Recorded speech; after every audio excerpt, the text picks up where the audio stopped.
right? And look, and it said 95 quid!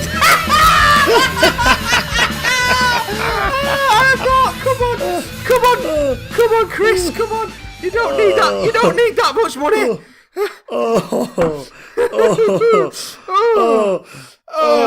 But I'm sure it'll be a lovely extension. maybe a conservatory or, you know. Oh my days. It's not cheap to build a conservatory in the Northwest, you know. It's not cheap to build a conservatory in the Northwest. Thor Ragnarok wouldn't have happened if he hadn't needed a new boiler. Oh my god. Because of course, having a new boiler is like putting a gun to your head, apparently. Yeah. We love him. We do love him, but Jesus Christ. 95 quid though, mate.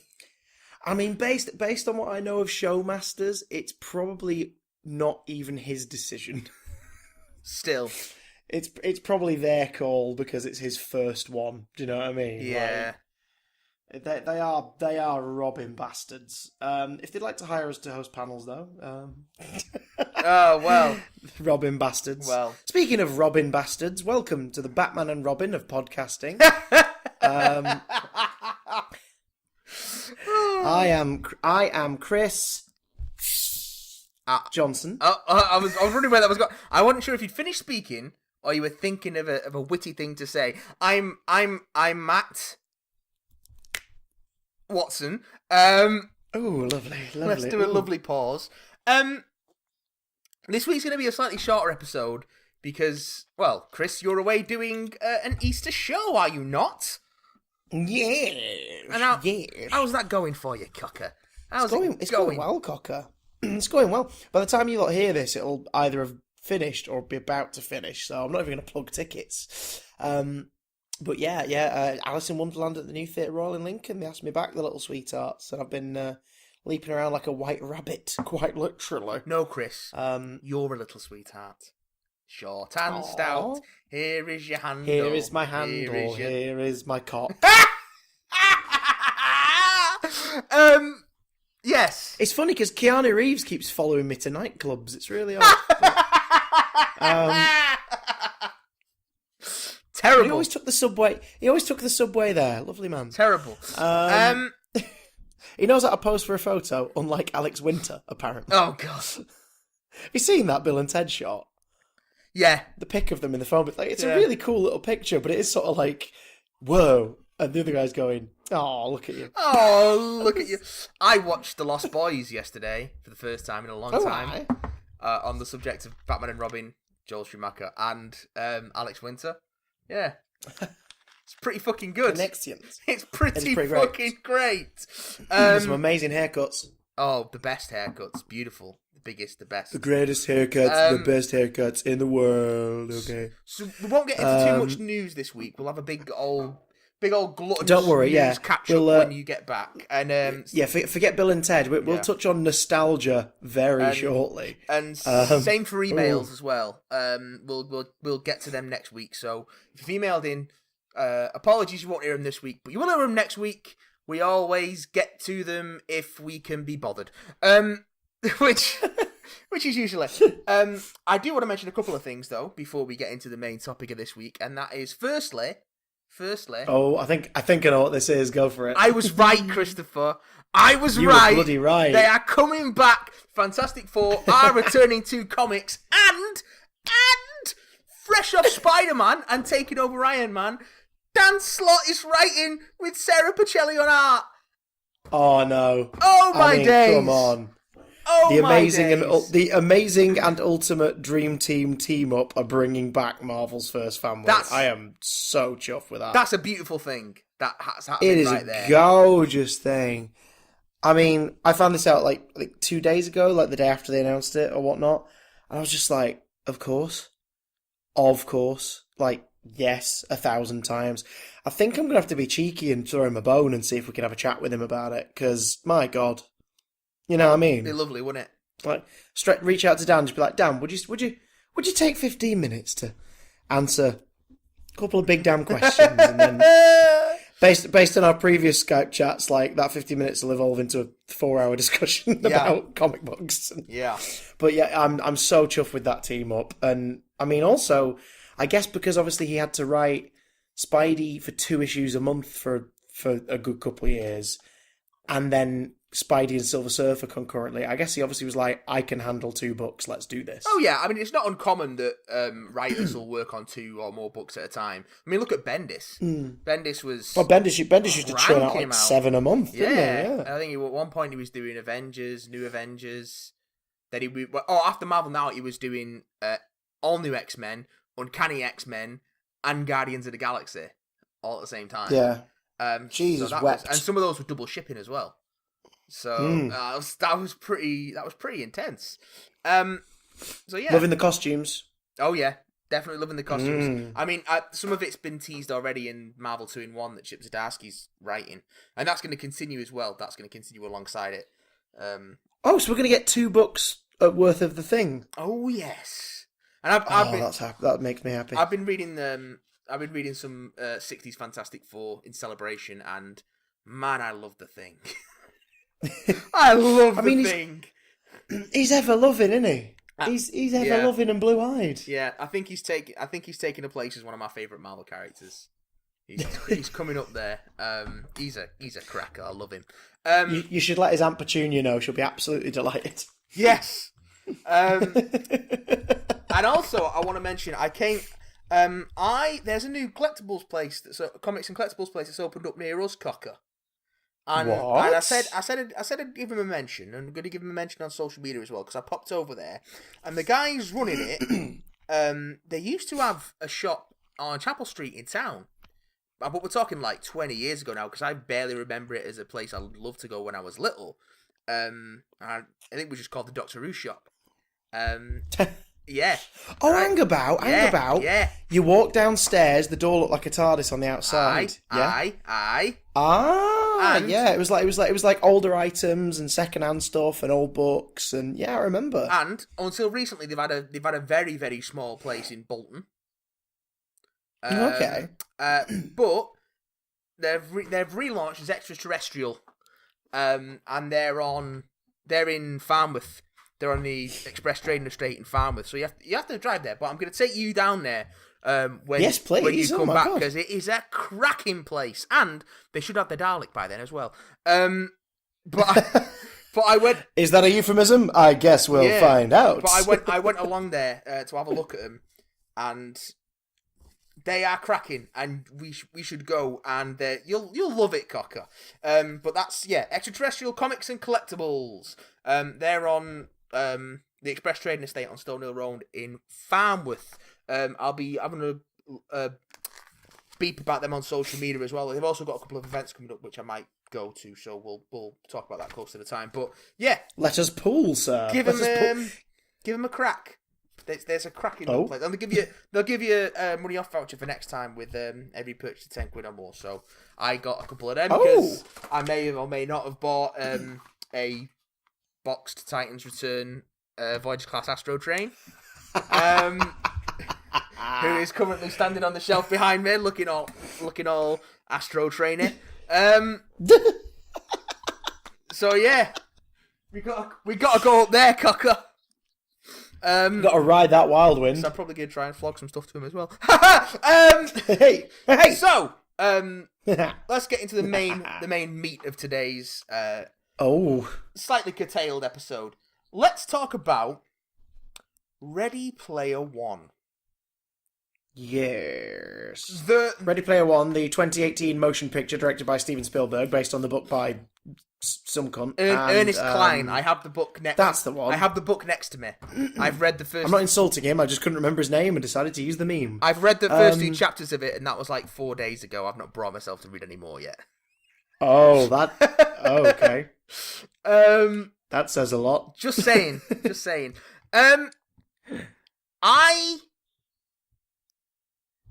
You know what?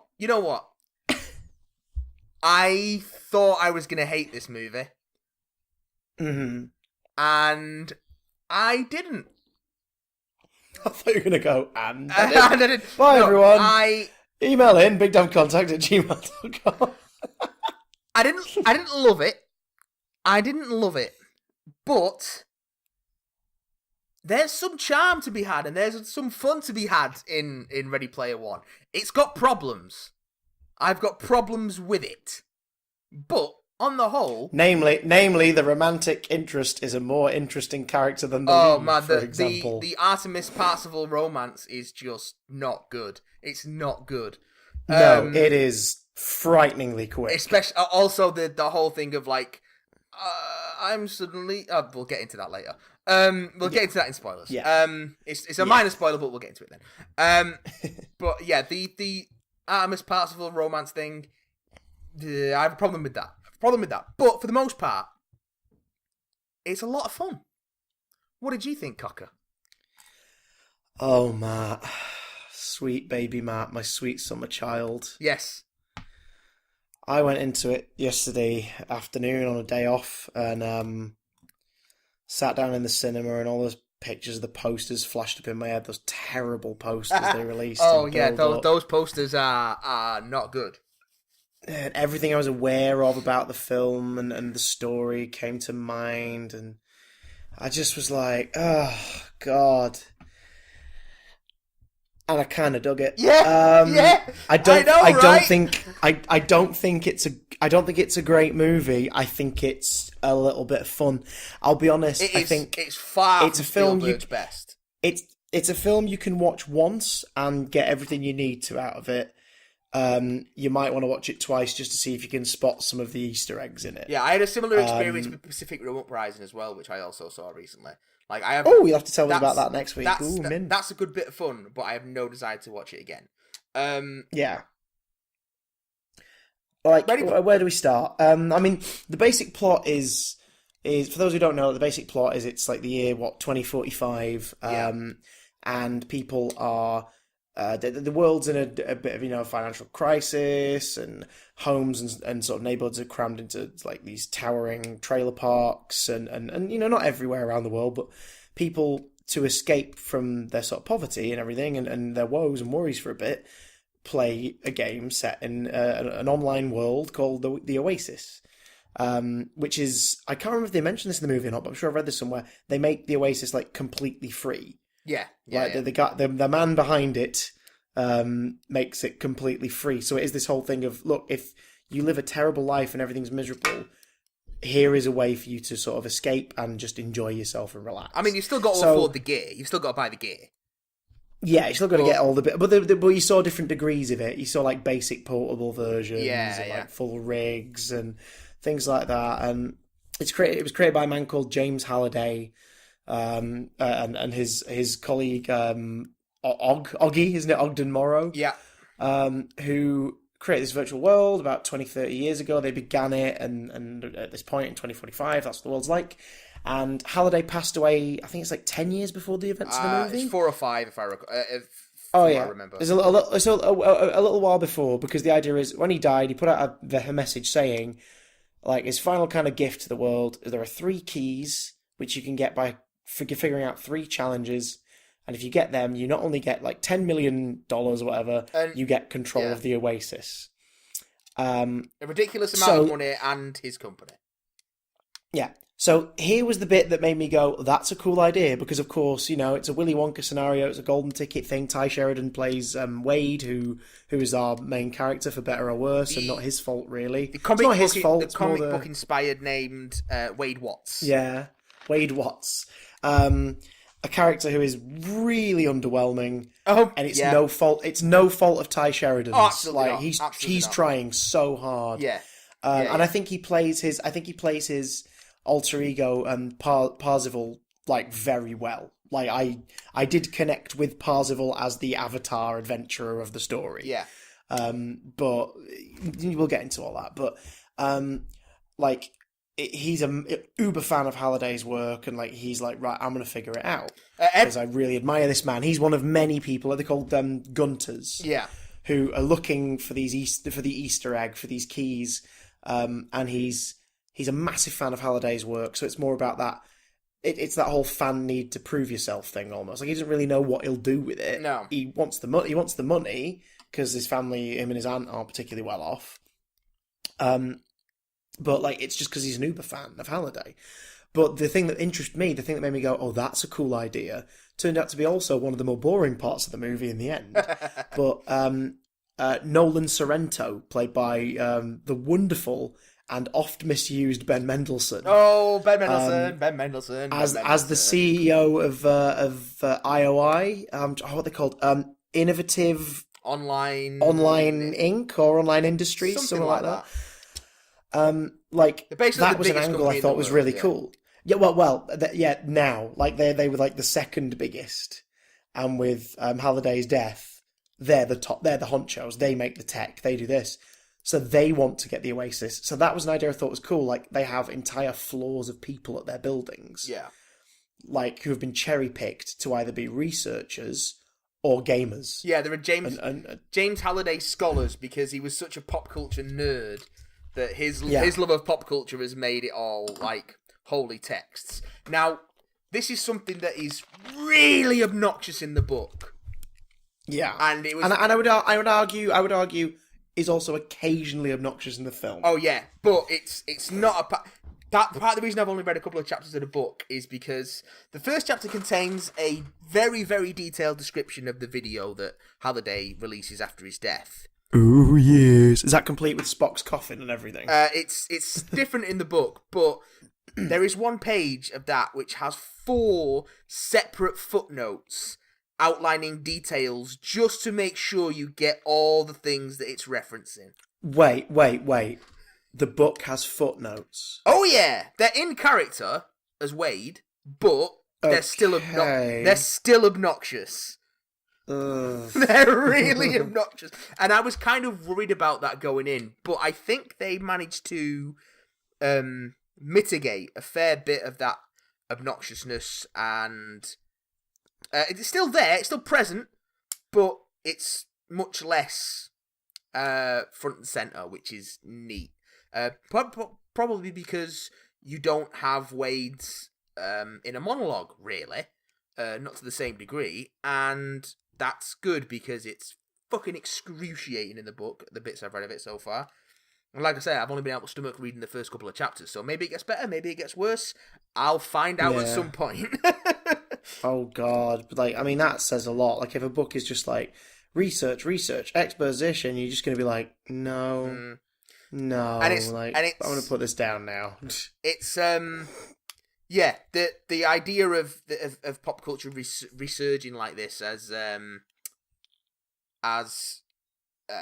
sort of legacy of this man who loved it all is not necessarily a bad idea, but the way they do it in the book is pretty terrible from what I've read, and it's a lot better in the film. The archives, basically, he starts with these archives inside the Oasis, which archive everything that he ever read, saw, did. Which is wonderful, because in the film, the way they describe it is like it just appeared. Yeah. Like the day after he died, this building just appeared. And it's a great idea of like this basically this huge public library of pop culture stuff. So that's the stuff that's important in this world, not like the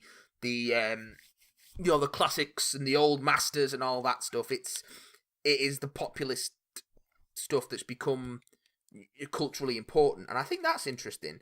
Yeah, I mean, it's particularly the stuff that Halliday and Morrow like grew up with as kids in the like 80s, 90s, 2000s. Like the idea that like the mecca of it all seems to.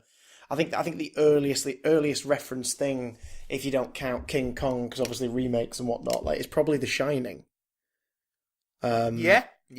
Or Marvin the Martian, but he's there briefly. That's a great little. There's a nice little nod. It's a shame they didn't do more with that idea, but yeah, I was really worried that a lot of like the cameos and shout outs and things would be, again, really obnoxious. But I think they struck a nice balance with it for the most part.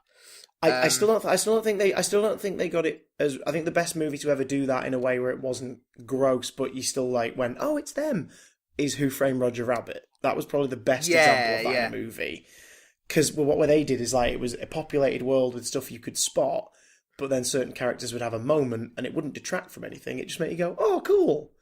I don't think this quite had enough oh, cool moments. No. And do you know what? It actually made the movie feel a bit cheap in a couple of places. Yeah.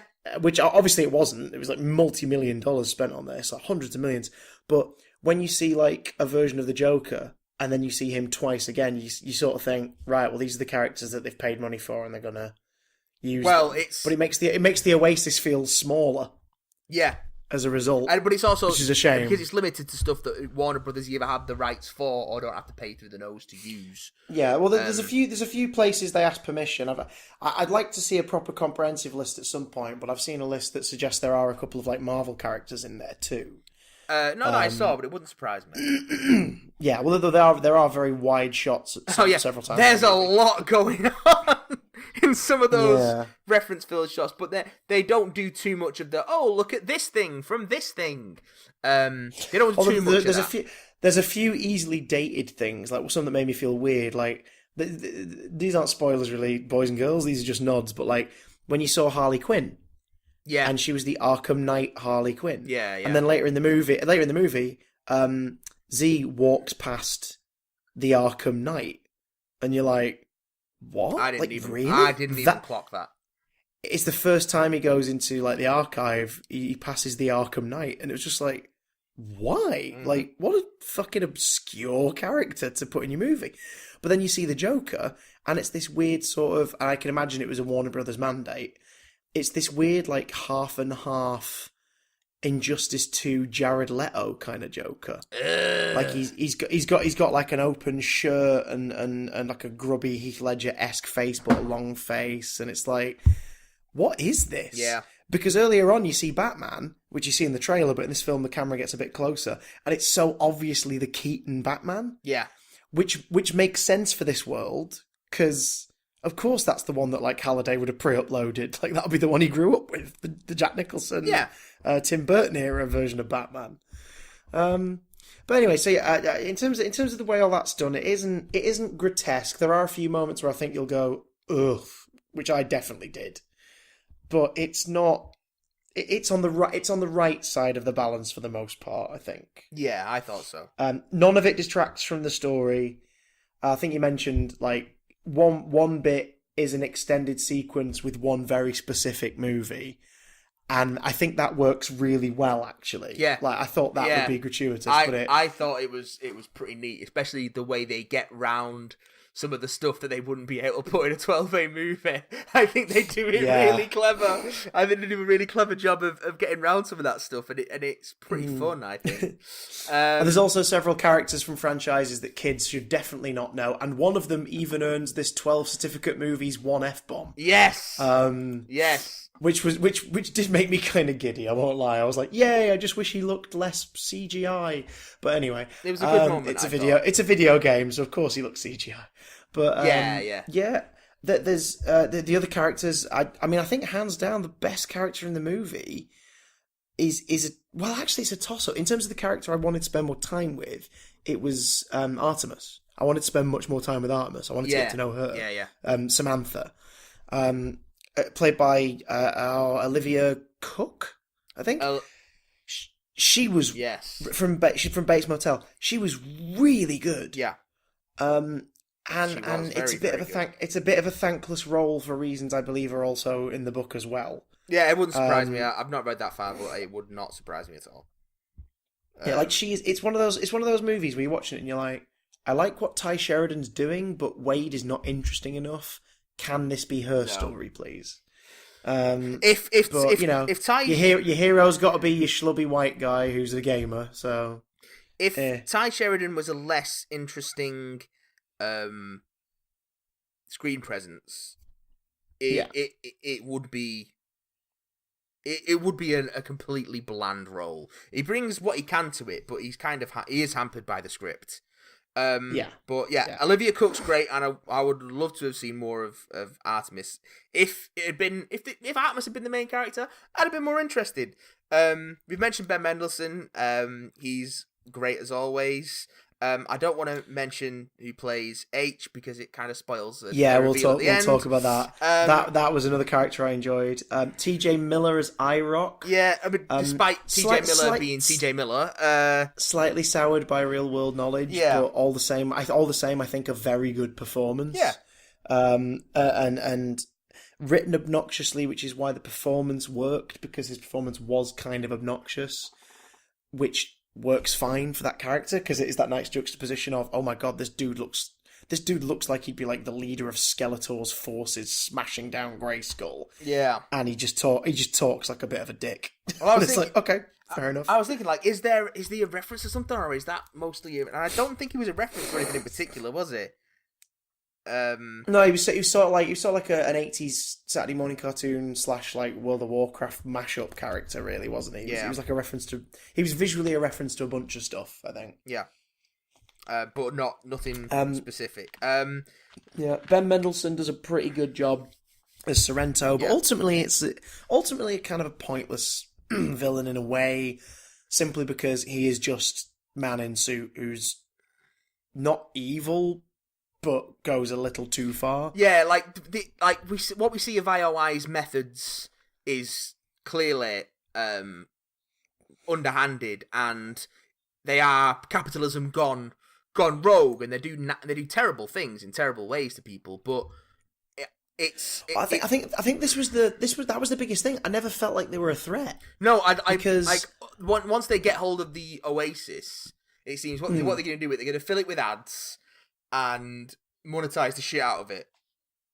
Yeah, and but throughout the movie, Artemis and at the end, Parsifal and his big like rallying cry speech made a whole point of like lives have been lost because of these people, and that he wasn't talking about because in the games, ladies and gentlemen, if you lose, if you die in a because you can just play around in the Oasis and tit around, but you can take part in games, and if you die in a game and it's like your last life or whatever, or that, you know, the game is like a one-shot kill or anything like that, you lose anything you've earned in the game. Yeah, you zero out. Because you can earn credits, you can earn bonuses for the game, you can choose whether or not you're doing it for real world money or you know, like for just like prizes in the game so you can play more stuff in the games, blah blah blah. Well, I think Oasis so lives are definitely affected if you lose, if you go on a high stakes thing.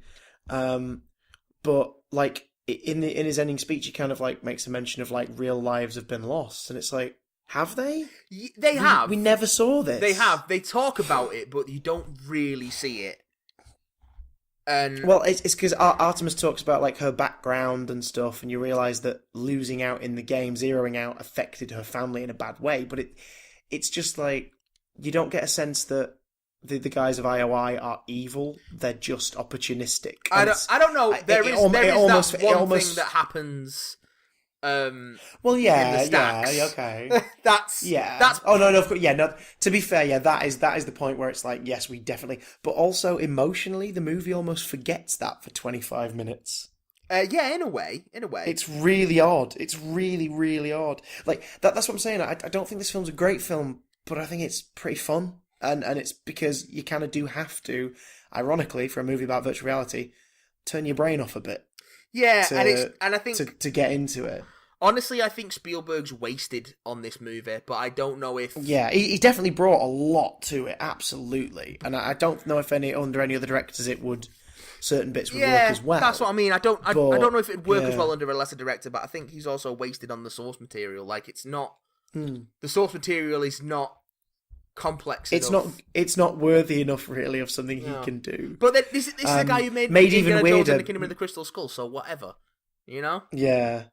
Yeah, well, that's true. I mean, the King of Crystal Skull, he just directed the thing, and Lucas was the one who pushed for the story and all that. And in this case, it's what's his face? Ernest Cline's story, and him and Zach Penn's screenplay. Did you notice the nod to another Zach Penn movie on the cinema marquee? Oh, which one was it? In the race at the beginning, there's a film starring Jack Slater. Which I thought was really cool. It's like, oh my god, a Last Action Hero reference. I love the Last Action Hero, so that's fine by me. Those are the references I liked. The subtle stuff and little things. Well, it's like you say, there's so much going on. Yeah, like the little ones are nice. Occasionally there'd be a line of dialogue where a character wouldn't play up that they were referencing something, Yeah. and it'd be like, "Oh, that's kind of cool. Oh, that's kind of cool." And little moments like, we'll talk more about them in the spoilers because, but like cameos from certain vehicles or characters that in that moment make you go, "Oh, that's a cool choice." Yeah. Especially when someone leapt out of a vehicle toward the end, like. Oh yeah. The thing they became was cool, but when my brain realised what they were standing in, I was like, "Oh my god!" Yeah. It was Well done, good. guys. Like that's how you get nerd points without like putting it on blast. It's like that's how you do it. And let's before we go into spoilers, let's talk about two of the other key characters. Ogden Morrow, Simon Pegg's character, we see a lot in the flashbacks. Nice American accent. Yeah, I mean, I think is this the first time we've seen him with one in a film? possibly. I like Simon Pegg. I think he's great in everything he's in. So this did not surprise me. And again, that's pleasantly subtle meta casting. Yeah, because his career began with doing stuff like this with Spaced.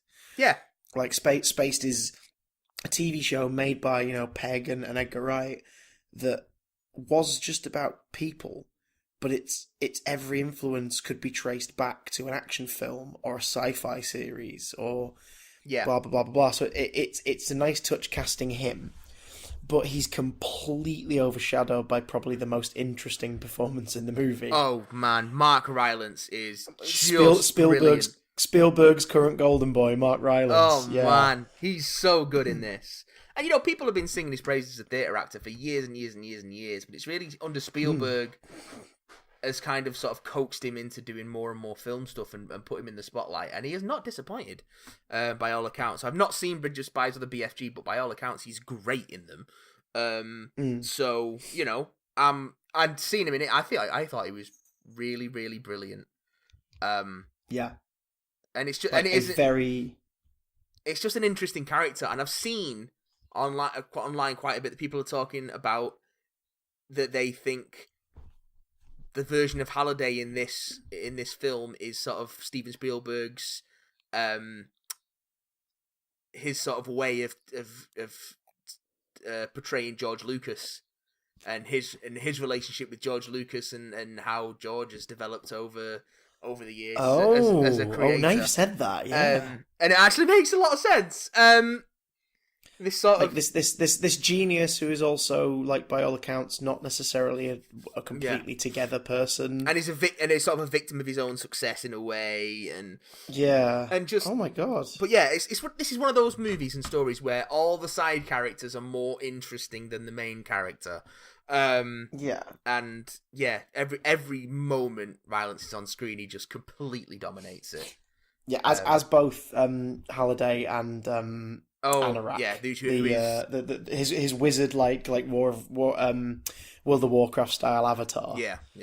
That leads the quest to find the keys after his death.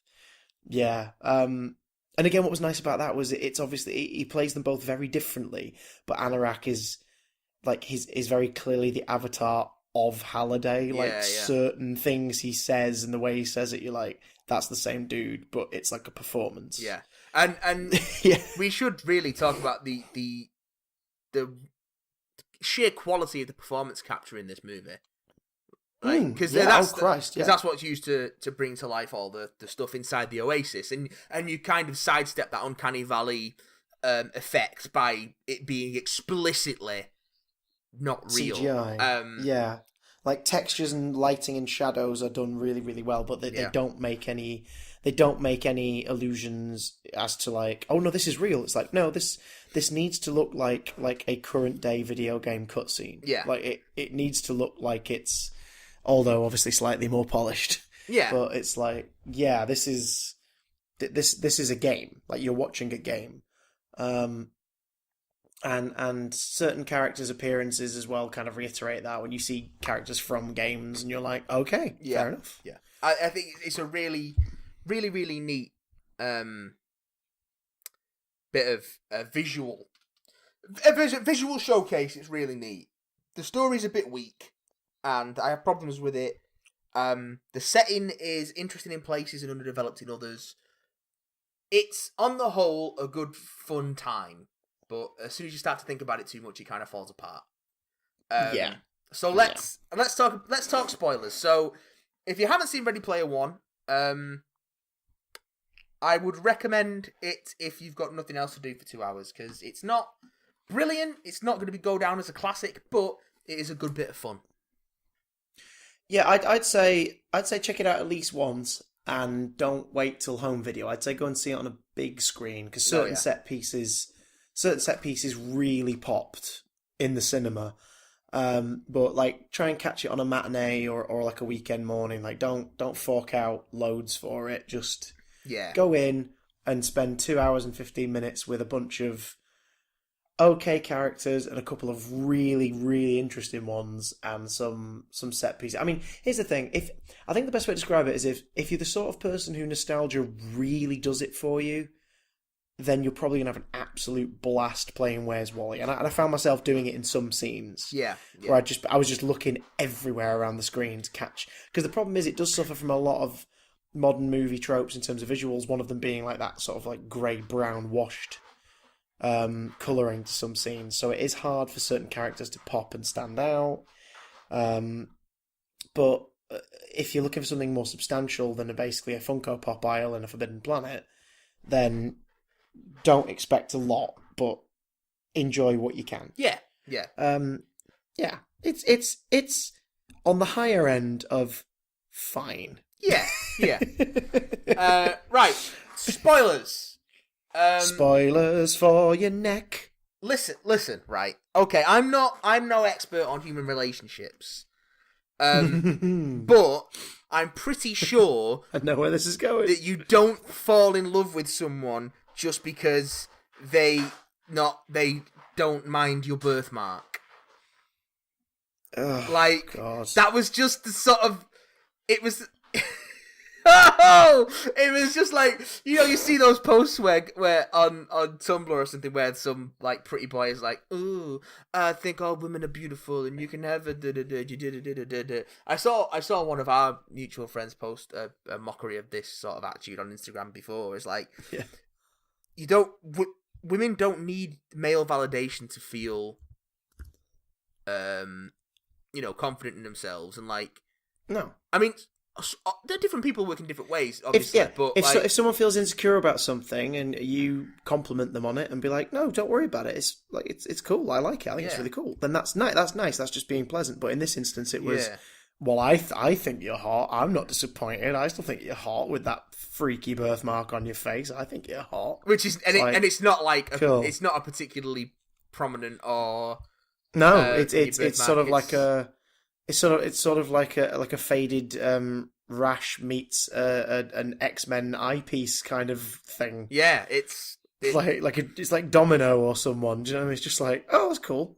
It's just like, oh, that's and it also didn't inform her character. It didn't really. But then it sort of suggested that when she was like, you wouldn't like me in real life, it was because of that. It's like, yeah, and it's just really. I think the reason you should be pushing people away is because you're leading an underground resistance to try and usurp a giant conglomerate. Yeah, that's the more interesting thing about Artemis. Be pushing people away. Not like her lack of confidence because she has a not particularly prominent birthmark, and then Wade comes along and is like, "Oh, I think you're pretty," and then smooch. Like it's just a bit.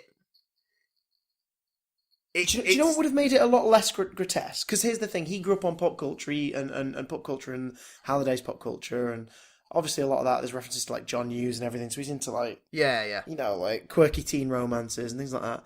All you needed was just like a suggestion that maybe he is the dopey kind of like, oh, I think I'm falling in love with a thing, and for her to just be like, no, like I like you, you're cool, like you're a really sweet guy. Maybe we'll get to know each other at one point. Yeah, but that is not important right now. But do you know what I mean? And then end the film maybe with them like tentatively, okay, let's get to know each other, because then you'd be like, all right, maybe it'll work out for these two. This is kind of sweet. Yeah. But instead, it was just like, oh, I've heard that is the issue with the end of the book. Like, essentially, she is considered by the narrative the prize. Yeah, and I think what Klein was trying to get at with that is more like the real prize is love and to be loved and to share in love. And it's like, okay, but you personified that through a horny teen who's never been in a relationship getting the pretty gamer girl. Yeah. It's like, and it's there are ways to handle this tonally, and it not be creepy, but unfortunately this was creepy. And it's like the ways that it sort of teases the ways it could go. Like when H is talking, who does turn out to be a girl. Which is wonderful, like a wonderful touch, because it is that whole thing of, this doesn't matter. Like, this is what I want you to see. Like, and reinforcing the fantasy element of it all. Yeah. But I think then H mentions that, what if, and then they play it for comedy, so it's like, what if it's like some 300-pound guy named Chuck, he lives in his mother's basement, and there's a bit of me that goes, actually, what if Artemis was a dude, and that relationship developed in spite of that, or what if? But I guess that's not the story. I guess that's not the story they're telling. But if the love story was actually the core of it, that would be a more interesting route to take. I mean, I guess absolutely. Like I said, I guess it's just not the story they're telling. But I think they tease for them to tease that kind of possibility and then not do anything with it and be like, oh no, actually it's just a conventionally attractive girl. And he. Well, that's the thing. Yeah, again, like that's not Olivia Cooke's fault, but at the same time, if an actress who wasn't like the typical Hollywood kind of lead, romantic teen female lead was cast, and it was someone who say was bigger or like an ethnicity that does not get the limelight as much, like that at least would have also been a bit different. Yeah. Do you know what I mean? Like if she was like a much bigger girl, for example, and she was like, I told you I like me on the outside, and he was like, no, like it's you I like. Like, do you know what I mean? Like, at least then you'd be like, okay, we're playing with the Hollywood norms now.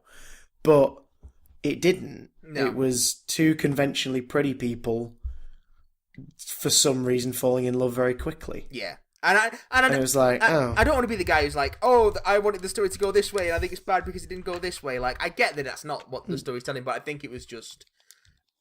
I think you could have done something interesting with that idea, and they kind of didn't. But hey, yeah. I mean, there's a suggestion that like romance is kind of dead in the movie as well. Yeah.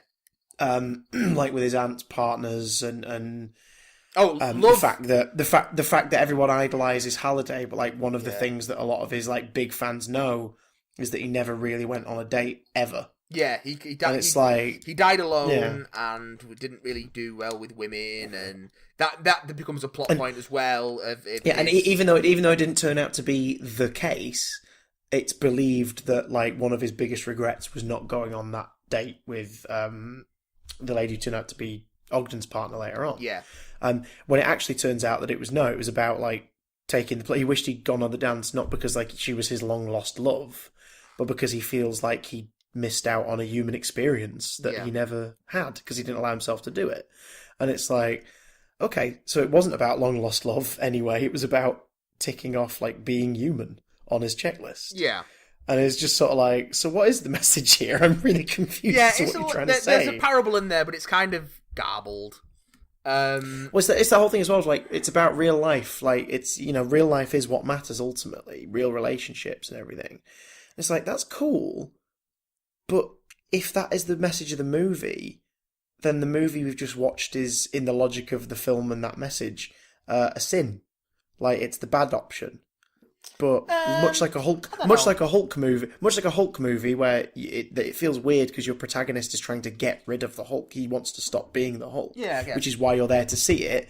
We all came to watch Ready Player One to see this big video game world. Yeah, I guess. So, and they only shut it off on Tuesdays and Thursdays. So that was so weird. Like I got the point, but I was like, really? Because isn't the whole point of it that some people are really poor and unwell and unhappy, and it is their only escape? Well, in the book, in the book, the first couple of chapters that I've read, like, Wade goes to school inside the Oasis. Okay. Like, so you can go to school and go to work and have your entire life take place more or less inside the Oasis, like a virtual workplace or a virtual school, things like that. And it's just something they don't really explore in the film. Again, probably because it's just of time constraints. But yeah, there's also a bit of an implication in the movie that maybe it's not as advanced as in terms of life consuming as it is in the book. Maybe. Like, because, for example, like the IOI company meetings are all done in real life, and the research team aren't like a research team in cyberspace or anything. No. Like there are definitely people living in buildings and living in the city and interacting and having food and meeting and being social. Yeah, So I like the idea of the stacks as well, of the stacked trailers. Yeah. And it's a neat visual, and it's also a pretty neat idea. And also it made for a nice quirky intro of him, Yeah. like watching how he has to actually get down from his stack, like down this rope, jump off this ledge, climb this ladder, la la la. And also Ralph Ineson as his aunt's scumbag boyfriend was a treat. And I love seeing Ralph Ineson in things. He's great. Yeah. Of course, yeah. Yeah. Oh my god, from The Office. Yeah.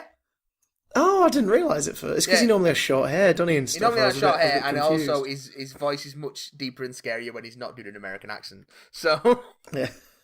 when he's doing his own accent, he's much deeper and scarier. But it's great to see him.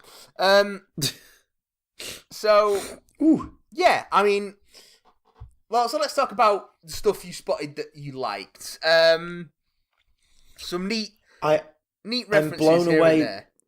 They're only on screen for about 3 seconds, but I'm blown away by the fact that there is a freaking cameo from the Battletoads. I know.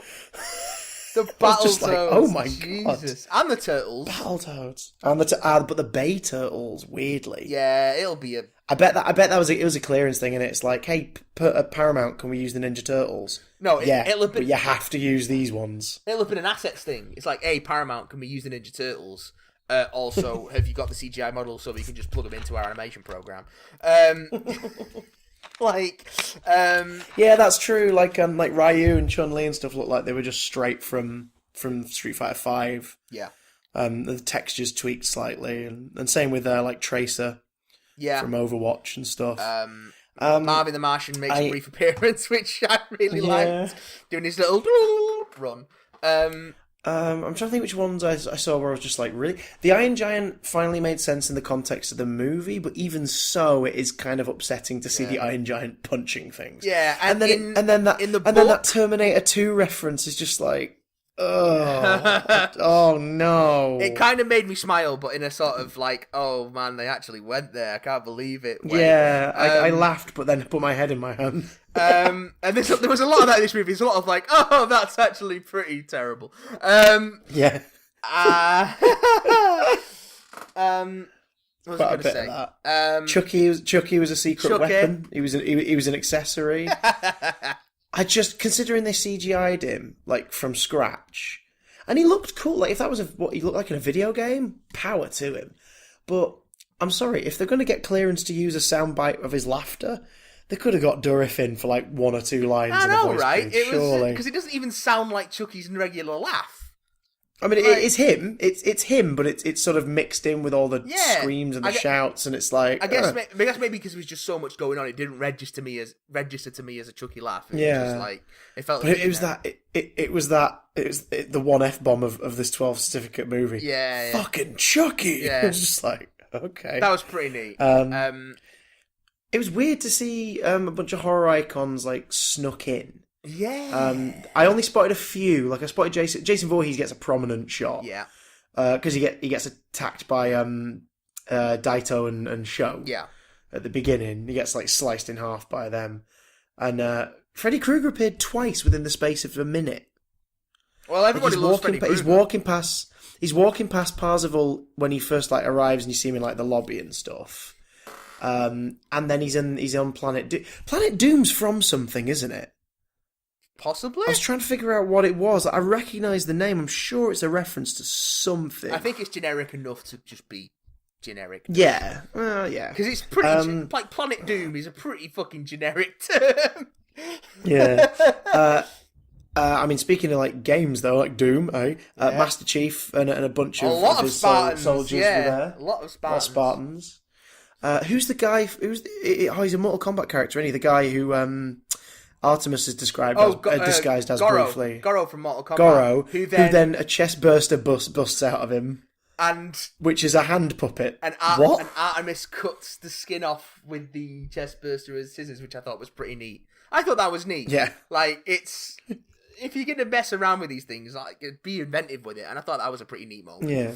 I mean, in that exact same scene, Beetlejuice is there, which was just like, what? No, well, it didn't. It was Juice Demon actually. Oh, was that what it was credited as? No, it was Beetlejuice. It was the cheap Halloween costume, unlicensed Halloween costume version. Oh right. Oh, don't you mean the Juice oh Demon. god, don't you mean oh Christ, what was his name? Robin Thicke costume. Robin Thicke.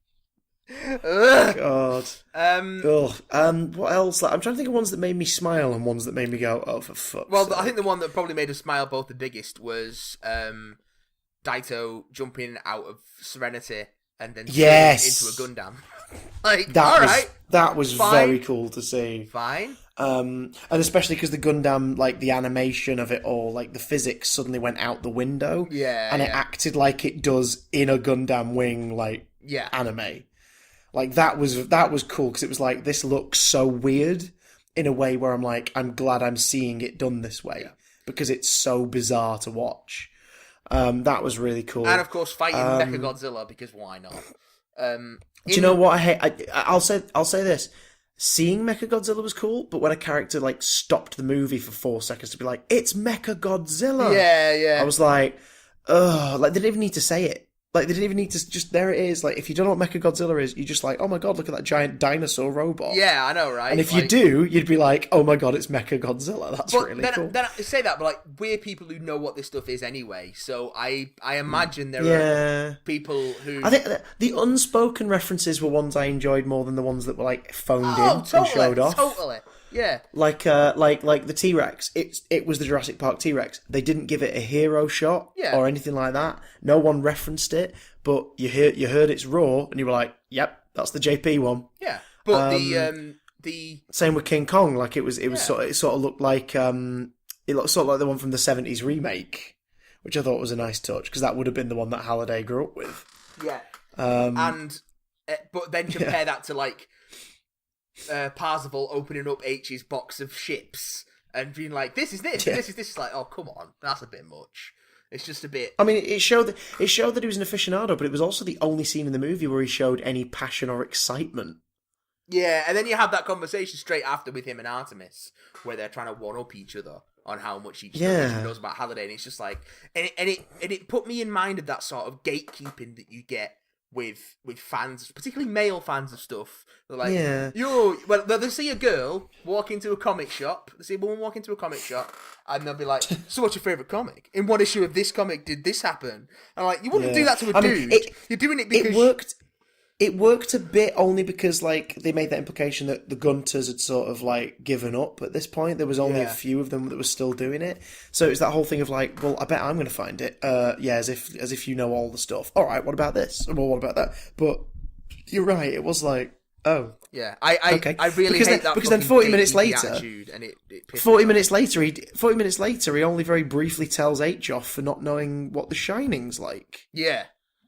Yeah. But apparently The Shining is a key part of the Halliday research, so maybe he was bollocking him as the Avatar, because it was like, you meant to have done the reading.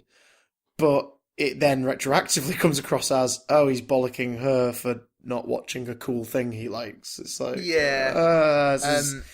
That set piece was my favourite. The Shining sequence is really, really clever, I thought. The way they get round the woman in room 237 was, I think, really smart.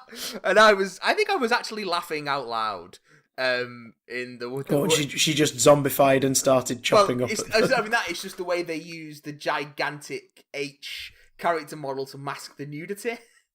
Yeah, which I thought was really smart. Like I thought the way they cut around it and inserted H into the footage to cover it, I thought was really, really clever.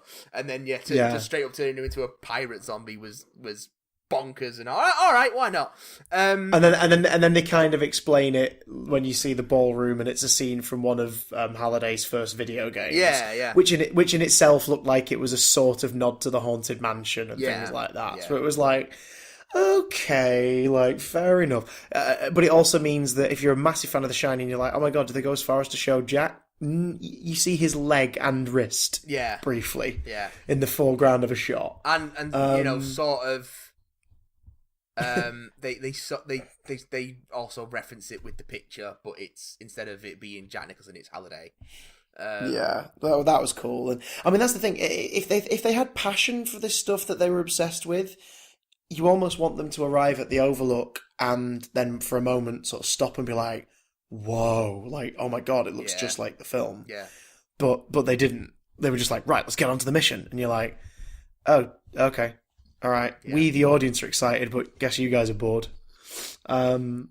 Yeah, it's an odd one. It's an odd one. But that set piece visually was very, very cool. What we thought was the second task, like that nightclub, was a cool idea. But again, like that would have been your excuse to do let's have a little gag over here with this character. Yeah. Or let's have a gag over here with this character. Yeah. I mean, it seemed weird to have three completely unrelated. I mean, obviously it depends on people's avatars, but to have three completely unrelated female characters sat in the VIP area, who all then just leave. You're like, what? Like, are any of them going to get a line? Or I mean, there are people playing as these people, right? That must be. But one of them would say something. But in a way, I think it also works well as just like sort of background flavour. Like, yeah.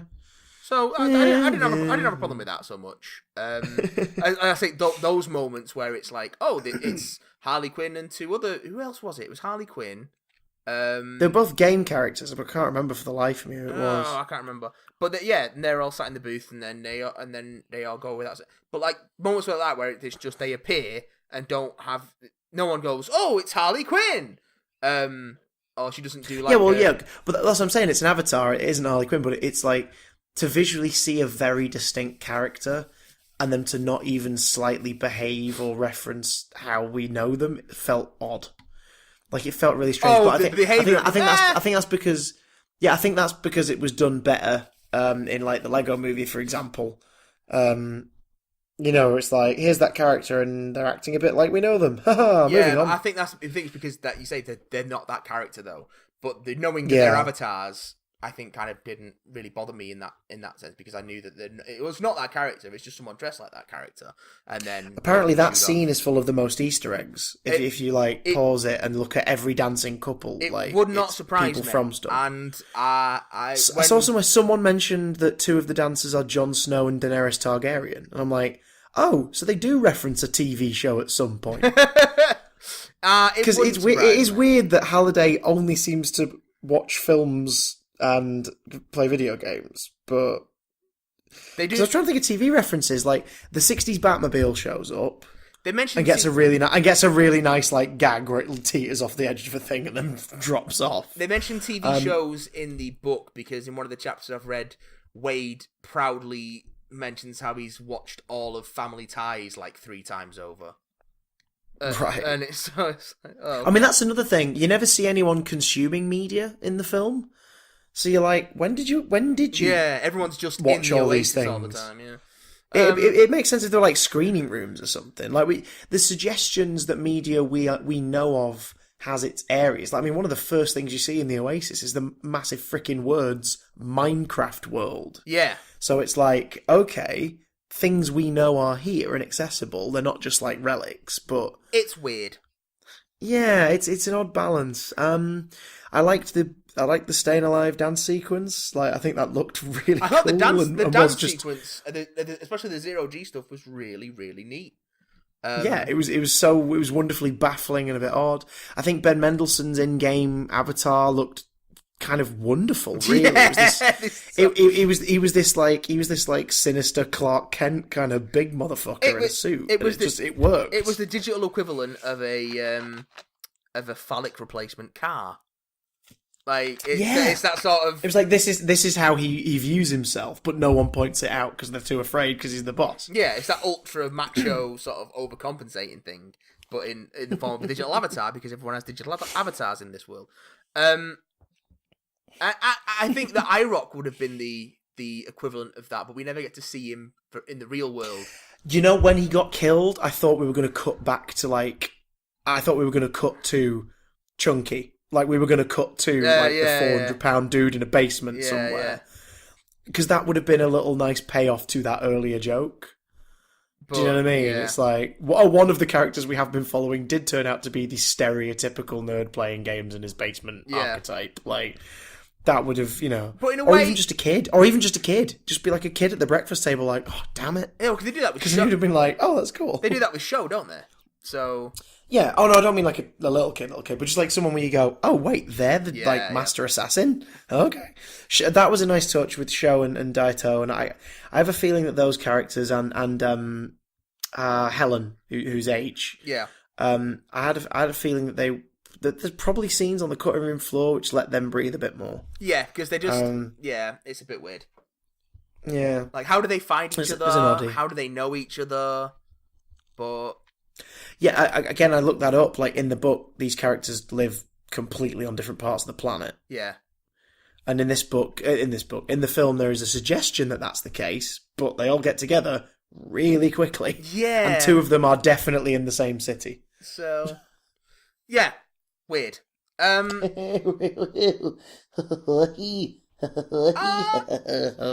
think that's all I've got to say. Technology. That's all I've got to say about Ready Player One, I think. I know it's all the copyright thing, but it also seemed weird to see a world like this and there not be a single Disney reference. Do you know what I mean? It seemed really odd to me. Yeah. Well, I mean, the closest we got was a name drop for the Millennium Falcon. Yeah. Which is one of the few things that is like flat out just named.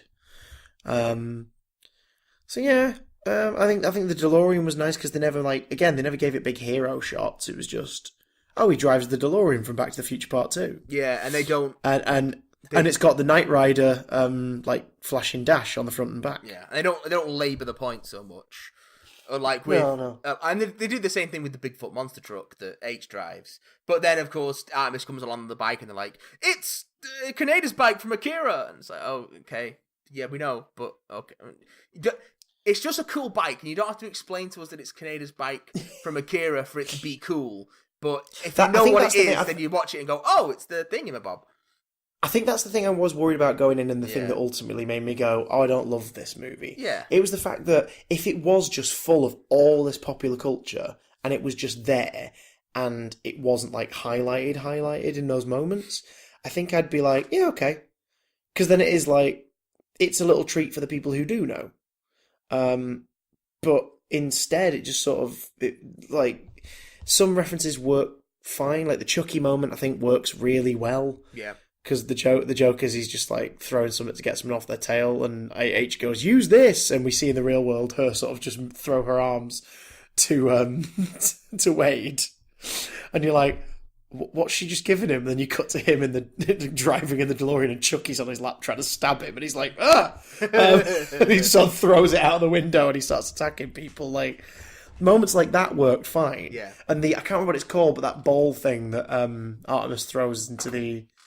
Oh, it's a mad ball. It's a mad ball, I think. A mad ball, yeah. Like, moments like that work because you go, oh, it's that thing. But when they're suddenly giving you a giant lecture on how Adventure was the first video game with an Easter egg. Oh, that's like, in the first chapter of the book. Because it's in Halliday's video. Yeah. So that's in the first chapter of the book. Don't worry about that.